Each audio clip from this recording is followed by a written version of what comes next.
ان سے ان کے والد نے بیان کیا کہ میں نے نبی کریم صلی اللہ علیہ وسلم کی زوجہ مطہرہ حضرت عائشہ رضی اللہ عنہا سے پوچھا، ان دنوں میں نوعمر تھا کہ اللہ تبارک و تعالیٰ کے اس ارشاد کے بارے میں آپ کا کیا خیال ہے؟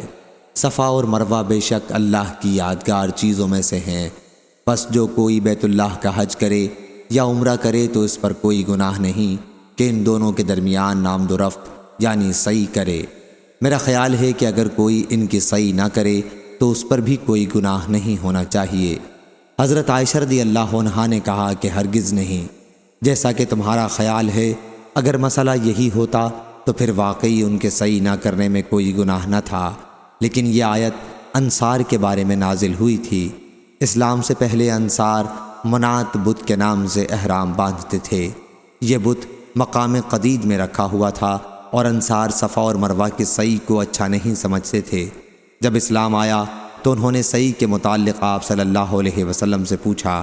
اس پر اللہ تعالیٰ نے یہ آیت نازل کی، صفا اور مروہ بے شک اللہ کی یادگار چیزوں میں سے ہیں، سو جو کوئی بیت اللہ کا حج کرے یا عمرہ کرے تو اس پر کوئی بھی گناہ نہیں کہ ان دونوں کے درمیان سعی کرے۔ صحیح بخاری حدیث نمبر 4495۔ عاصم بن سلیمان نے بیان کیا اور انہوں نے انس بن مالک رضی اللہ عنہ سے صفا اور مروہ کے متعلق پوچھا۔ انہوں نے بتایا کہ اسے ہم جاہلیت کے کاموں میں سے سمجھتے تھے، جب اسلام آیا تو ہم ان کی سعی سے رک گئے۔ اس پر اللہ تعالیٰ نے یہ آیت نازل کی، ان الصفا والمروہ، ارشاد ان یطوف بہما تک، یعنی بے شک صفا اور مروہ اللہ کی نشانیوں میں سے ہیں، پس ان کی سعی کرنے میں حج اور عمرے کے دوران کوئی گناہ نہیں ہے۔ صحیح بخاری حدیث نمبر 4496۔ عبدان نے بیان کیا، ان سے ابو حمزہ نے، ان سے عامش نے، ان سے شقیق نے اور ان سے عبداللہ رضی اللہ عنہ نے کہ نبی کریم صلی اللہ علیہ وسلم نے ایک کلمہ ارشاد فرمایا اور میں نے ایک اور بات کہی۔ حضور صلی اللہ علیہ وسلم نے فرمایا کہ جو شخص اس حالت میں مر جائے کہ وہ اللہ کے سوا اوروں کو بھی اس کا شریک ٹھہراتا رہا ہو تو وہ جہنم میں جاتا ہے، اور میں نے یوں کہا کہ جو شخص اس حالت میں مرے کہ اللہ کا کسی کو شریک نہ ٹھہراتا رہا تو وہ جنت میں جاتا ہے۔ صحیح بخاری حدیث نمبر 4497۔ عمروں نے بیان کیا، انہوں نے کہا کہ میں نے مجاہد سے سنا، انہوں نے کہا کہ میں نے ابن عباس رضی اللہ عنہ سے سنا، انہوں نے بیان کیا کہ بنی اسرائیل میں قصاص یعنی بدلہ تھا لیکن دیت نہیں تھی، اس لیے اللہ تعالیٰ نے اس امت سے کہا کہ تم پر مقتولوں کے باب میں قصاص فرض کیا گیا، آزاد کے بدلے میں آزاد اور غلام کے بدلے میں غلام اور عورت کے بدلے میں عورت۔ ہاں جس کسی کو اس کے فریق مقتول کی طرف سے کچھ معافی مل جائے تو معافی سے مراد یہی دیت قبول کرنا ہے۔ صحیح بخاری حدیث نمبر 4498۔ حضرت انس بن مالک رضی اللہ عنہ نے بیان کیا کہ نبی کریم صلی اللہ علیہ وسلم نے فرمایا، کتاب اللہ کا حکم قصاص کا ہے۔ صحیح بخاری حدیث نمبر 4499۔ حمید نے بیان کیا اور ان سے حضرت انس رضی اللہ عنہ نے کہ میری پھپھی ربی نے ایک لڑکی کے دانت توڑ دیے، پھر اس لڑکی سے لوگوں نے معافی کی درخواست کی، لیکن اس لڑکی کے قبیلے والے معافی دینے کو تیار نہیں ہوئے اور رسول کریم صلی اللہ علیہ وسلم کی خدمت میں حاضر ہوئے اور قصاص کے سوا اور کسی چیز پر راضی نہیں تھے، چنانچہ آپ نے قصاص کا حکم دے دیا۔ اس پر انس بن نضر رضی اللہ عنہ نے عرض کیا، یا رسول اللہ صلی اللہ علیہ وسلم، کیا ربی رضی اللہ عنہ کے دانت توڑ دیے جائیں گے؟ نہیں، اس ذات کی قسم جس نے آپ کو حق کے ساتھ مبعوث کیا ہے، ان کے دانت نہ توڑے جائیں گے۔ اس پر حضور صلی اللہ علیہ وسلم نے فرمایا، انس، کتاب اللہ کا حکم قصاص کا ہی ہے۔ پھر لڑکی والے راضی ہو گئے اور انہوں نے معاف کر دیا۔ اس پر حضور صلی اللہ علیہ وسلم نے فرمایا، کچھ اللہ کے بندے ایسے ہیں کہ اگر وہ اللہ کا نام لے کر قسم کھا لیں تو اللہ ان کی قسم پوری کر ہی دیتا ہے۔ صحیح بخاری حدیث نمبر 4500۔ بکیر بن عبداللہ نے بیان کیا، ان سے نافع نے کہ ایک شخص حکیم ابن عمر رضی اللہ عنہ کی خدمت میں حاضر ہوا اور کہا کہ اے ابو عبد الرحمن رضی اللہ عنہ، تم کو کیا ہو گیا ہے کہ تم 1 سال حج کرتے ہو اور 1 سال عمرہ اور اللہ عز و جل کے راستے میں جہاد میں شریک نہیں ہوتے؟ آپ کو خود معلوم ہے کہ اللہ تعالیٰ نے جہاد کی طرف کتنی رغبت دلائی ہے۔ حضرت ابن عمر رضی اللہ عنہ نے فرمایا، میرے بھتیجے، اسلام کی بنیاد 5 چیزوں پر ہے، اللہ اور اس کے رسول پر ایمان لانا، 5 وقت نماز پڑھنا، رمضان کے روزے رکھنا، زکوٰۃ دینا اور حج کرنا۔ انہوں نے کہا، اے ابا عبد الرحمن رضی اللہ عنہ، کتاب اللہ میں جو اللہ تعالیٰ نے ارشاد فرمایا، کیا آپ کو وہ معلوم نہیں ہے کہ مسلمان کی 2 جماعتیں اگر آپس میں جنگ کریں تو ان میں صلح کراؤ؟ اللہ تعالیٰ کے ارشاد الی امر اللہ تک، اور اللہ تعالیٰ کا ارشاد کہ ان سے جنگ کرو یہاں تک کہ فساد باقی نہ رہے۔ حضرت ابن عمر رضی اللہ عنہ بولے کہ رسول اللہ صلی اللہ علیہ وسلم کے عہد میں ہم یہ فرض انجام دے چکے ہیں۔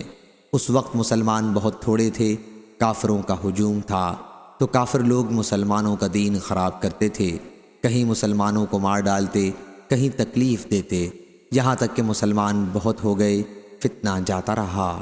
صحیح بخاری حدیث نمبر 4514۔ پھر اس شخص نے پوچھا، اچھا تو یہ کہو کہ عثمان اور علی رضی اللہ عنہ کے باب میں تمہارا کیا اعتقاد ہے؟ انہوں نے کہا، عثمان رضی اللہ عنہ کا قصور اللہ نے معاف کر دیا، لیکن تم اس معافی کو اچھا نہیں سمجھتے ہو۔ اب رہے حضرت علی رضی اللہ عنہ، تو وہ حضرت صلی اللہ علیہ وسلم کے چچا زاد بھائی اور آپ کے داماد تھے، اور ہاتھ کے اشارے سے بتلایا کہ یہ دیکھو ان کا گھر حضرت صلی اللہ علیہ وسلم کے گھر سے ملا ہوا ہے۔ صحیح بخاری حدیث نمبر 4515۔ سلیمان نے بیان کیا، انہوں نے ابو وائل سے سنا اور ان سے حذیفہ رضی اللہ عنہ نے بیان کیا کہ اللہ تعالیٰ کی راہ میں خرچ کرتے رہو اور اپنے کو اپنے ہاتھوں سے ہلاکت میں نہ ڈالو۔ اللہ کے راستے میں خرچ کرنے کے بارے میں نازل ہوئی تھی۔ صحیح بخاری حدیث نمبر 4516۔ آدم بن نبی ایاس نے بیان کیا، کہا ہم سے شعبہ نے، ان سے عبد الرحمن بن اصبہانی نے، کہا میں نے عبداللہ بن معقل سے سنا، انہوں نے بیان کیا کہ میں کعب بن عجرہ رضی اللہ عنہ کی خدمت میں اس مسجد میں حاضر ہوا۔ ان کی مراد کوفہ کی مسجد سے تھی، اور ان سے روزے کے فدیہ کے متعلق پوچھا۔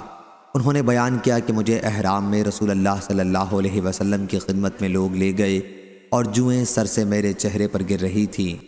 آپ نے فرمایا کہ میرا خیال یہ نہیں تھا کہ تم اس حد تک تکلیف میں مبتلا ہو گئے ہو، تم کوئی بکری نہیں مہیا کر سکتے؟ میں نے عرض کیا کہ نہیں۔ فرمایا پھر 3 دن کے روزے رکھ لو یا 6 مسکینوں کو کھانا کھلا دو، ہر مسکین کو آدھا سا کھانا کھلانا اور اپنا سر منڈوا لو۔ کعب رضی اللہ عنہ نے کہا، تو یہ آیت خاص میرے بارے میں نازل ہوئی تھی اور اس کا حکم تم سب کے لیے عام ہے۔ صحیح بخاری حدیث نمبر 4517۔ عمران بن حسین رضی اللہ عنہ نے بیان کیا کہ حج میں تمتع کا حکم قرآن میں نازل ہوا، اور ہم نے رسول اللہ صلی اللہ علیہ وسلم کے ساتھ تمتع کے ساتھ حج کیا۔ پھر اس کے بعد قرآن نے اس سے نہیں روکا اور نہ اس سے حضور صلی اللہ علیہ وسلم نے روکا، یہاں تک کہ آپ کی وفات ہو گئی، لہٰذا تمتع بھی جائز ہے۔ یہ تو ایک صاحب نے اپنی رائے سے جو چاہا کہہ دیا ہے۔ صحیح بخاری حدیث نمبر 4518۔ ابن عباس رضی اللہ عنہ نے بیان کیا کہ عکاظ، مجنہ اور ذوالمجاز زمانے جاہلیت کے بازار میلے تھے، اس لیے اسلام کے بعد موسم حج میں صحابہ رضی اللہ عنہم نے وہاں کاروبار کو برا سمجھا تو آیت نازل ہوئی کہ تمہیں اس بارے میں کوئی حرج نہیں کہ تم اپنے پروردگار کے یہاں سے تلاش معاش کرو، یعنی موسم حج میں تجارت کے لیے مذکورہ منڈیوں میں جاؤ۔ صحیح بخاری حدیث نمبر 4519۔ شام نے بیان کیا، ان سے ان کے والد نے اور ان سے ام المومنین حضرت عائشہ صدیقہ رضی اللہ عنہا نے، کہ قریش اور ان کے طریقے کی پیروی کرنے والے عرب حج کے لیے مزدلفہ میں ہی وقوف کیا کرتے تھے، اس کا نام انہوں نے الحمص رکھا تھا، اور باقی عرب عرفات کے میدان میں وقوف کرتے تھے۔ پھر جب اسلام آیا تو اللہ تعالیٰ نے اپنے نبی کریم صلی اللہ علیہ وسلم کو حکم دیا کہ آپ عرفات میں آئیں اور وہیں وقوف کریں، اور پھر وہاں سے مزدلفہ آئیں۔ آیت ثم افیضوا من حیث افاض الناس سے یہی مراد ہے۔ صحیح بخاری حدیث نمبر 4520۔ قریب نے خبر دی اور ان سے حضرت عبداللہ بن عباس رضی اللہ عنہ نے بیان کیا کہ جو کوئی تمتع کرے، عمرہ کر کے احرام کھول ڈالے، وہ جب تک حج کا احرام نہ باندھے بیت اللہ کا نفل طواف کرتا رہے۔